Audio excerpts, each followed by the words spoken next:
Hello everyone. What if Kaufmo the clown actually wanted to dissolve on purpose and knowingly turned himself into that monster? I know it sounds crazy, and you're probably asking, where are you getting this from? Well, let me explain. His entire room is covered in the words, exit, exit. There is no exit. Kaufmo saw Caine not as a guide, but as a cruel overseer who delighted in mocking them. And yes, Kaufmo really was obsessed with escaping the digital circus. Like Pomni, he even found that mysterious door.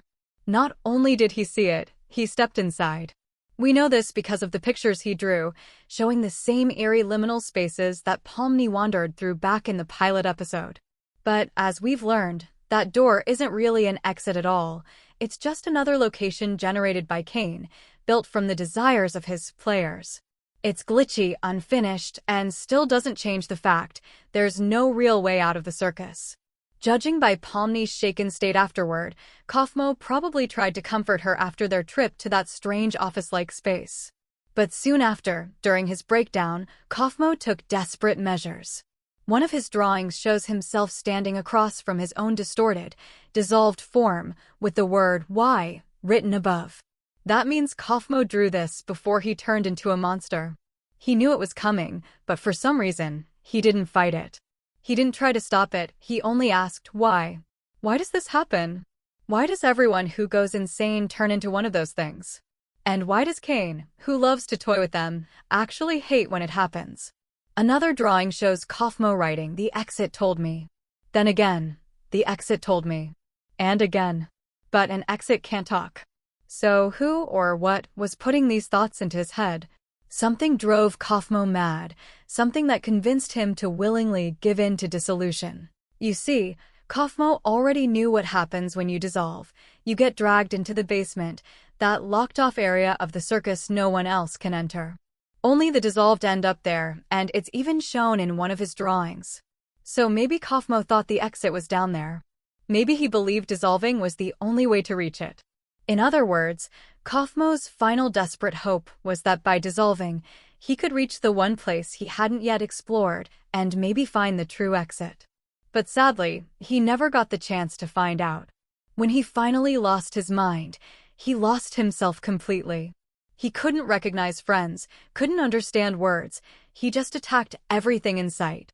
And in that state, there's no way he'd keep searching for an exit, even if it really were down in the basement. But that raises the real question. Who pushed Kaufmo to dissolve? Everyone in the circus knows that once you dissolve, you lose all control, and even minor glitches cause extreme pain. Nobody would genuinely believe that completely losing your mind is a ticket to freedom.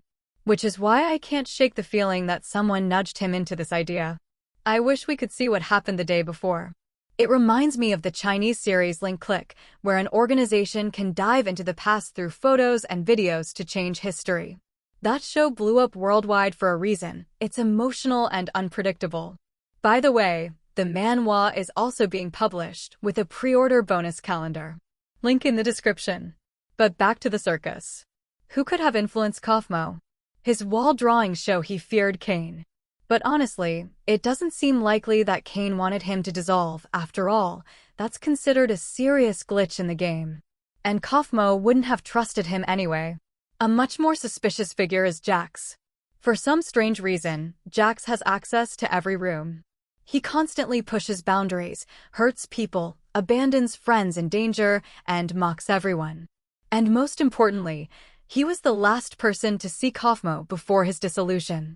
Jax himself admitted that he'd recently been in Kaufmo's room to grab his bowling ball. That means he was there during the exact period when Kaufmo had locked himself away, refusing to talk to anyone. In other words, the time when nobody else saw him. Jax, being Jax, could have easily made some cruel joke like. And for a desperate, unstable clown like Kaufmo, that might have been enough to push him over the edge. Alright, let's dive back in. Despite all the clues pointing to Jax, he actually isn't guilty of causing Kaufmo's dissolution. The creators of the show deliberately set things up so that we'd think he was the culprit. But if Jax really had been behind it, he wouldn't have gone chasing after Kaufmo with Ragatha and Pomni. He's not the type to put himself in danger just to protect an alibi. So if Jax isn't the villain of the story, then who is? The answer might surprise you. The real villain isn't Jax, it isn't Caine, and it isn't even Kaufmo himself. It could actually be Gangle. Think back to the final scene of the pilot. Many viewers noticed that the table layout parodies the Last Supper, the famous painting of Jesus's final meal with his disciples, the night before the crucifixion.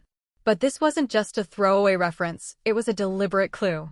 In the biblical story, Jesus reveals that one of his disciples will betray him. In nearly every pop culture parody of the Last Supper, Jesus sits in the center, while Judas, the betrayer, appears 2 seats away, leaning forward with his elbow on the table. In the pilot episode's version, though, the betrayer isn't the second character from the left, it's the second from the right. And who is sitting there, leaning with her elbow on the table, quietly watching Pomni's despair? Gangle. The implication is clear. The true traitor is Gangle, a background character most viewers didn't pay much attention to. And if you think about it, the hints were there. Gangle has only a few lines, but they reveal a lot. She's cynical, rude, and cold-hearted. She doesn't comfort others in crisis. She digs at their weak points and makes things worse. Imagine what effect that would have on Kaufmo, who is already mentally fragile. On top of that, Gangle lives right next door to Kaufmo. She could have easily slipped into his room without anyone knowing. And with her personality, she absolutely could have told him, half-mockingly, "Why don't you just dissolve already?" That cruel suggestion might have been the final push that broke him. But if Gangle is the Judas figure, then that makes Pomni the Jesus figure. The evidence lines up. Even in the official concept art, Pomni is shown strapped to a cross-like device, a direct nod to crucifixion. She healed her own hand from glitching without Caine's help, almost like a miraculous act of self-healing. She's portrayed as a savior figure, someone sent into this world to rescue the others. And this makes sense, because the creator of the show has hinted that the digital circus is essentially a cartoon version of Purgatory. Which means the Last Supper imagery isn't just fan service, it's a critical piece of the story. But here's the bigger question: rescue from what? And how? Why are these people here at all? And why is there no exit? We've been given a few answers already.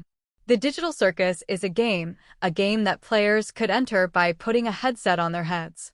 At one point, the series even shows a website displaying restored files from the original game trailer, suggesting that this project was developed decades ago. The graphics, the interface, the old-school computer, it all screams late 90s or early 2000s. And in that old trailer, we see Jax, Ragatha, Gangle, even Pomni, despite Pomni supposedly joining only recently. Which suggests something. This isn't a game where you can create your own avatar. Instead, you have to pick from a limited set of pre-made characters, like the jester, the doll, the rabbit, and so on. That explains why the avatars' faces on the doors are crossed out. Some belong to dissolved players, while others simply haven't been chosen yet. That also means we might see new, preset characters introduced later, maybe even another clown, since Kaufmo's slot is now empty. The art style of the characters and environments also matches toys from the 70s and 80s, probably chosen to evoke nostalgia. We see building blocks, chess pieces, playground equipment, all meant to make players feel like children again. But because of glitches, the game was never officially released. The trailer even warned that the technology was experimental, using a special chip to create hyper-realistic visuals and sound, so real that it felt like you were literally trapped inside. The developers admitted they weren't sure it would ever pass safety checks. And clearly, it didn't. The digital circus locks players in with no way out.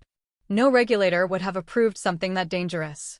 Which means the game likely exists as a one-of-a-kind prototype, sitting forgotten in some abandoned office. If there were original developers inside the circus, they've long since gone insane and ended up in the basement. As for Caine, according to official descriptions, he isn't human at all. He's pure AI, created to run the game. Which the show's creator, Gus Works, has firmly confirmed. Even when she's asked how old Caine is, the creator explains that he can't have an age because he isn't alive and never was. But then the real question is, why would ordinary people willingly spend decades inside a bizarre game with no exit? A game that erases your memories, strips away everything you had in the real world, and leaves you trapped in a cartoon purgatory forever? The answer lies in one thing: escapism. Many players didn't want to face their reality, whether it was trauma, loneliness, or disappointment in their lives. The digital circus gave them a place to run away, to abandon the weight of their pasts. But what they didn't realize is that the price of escape was everything they once were.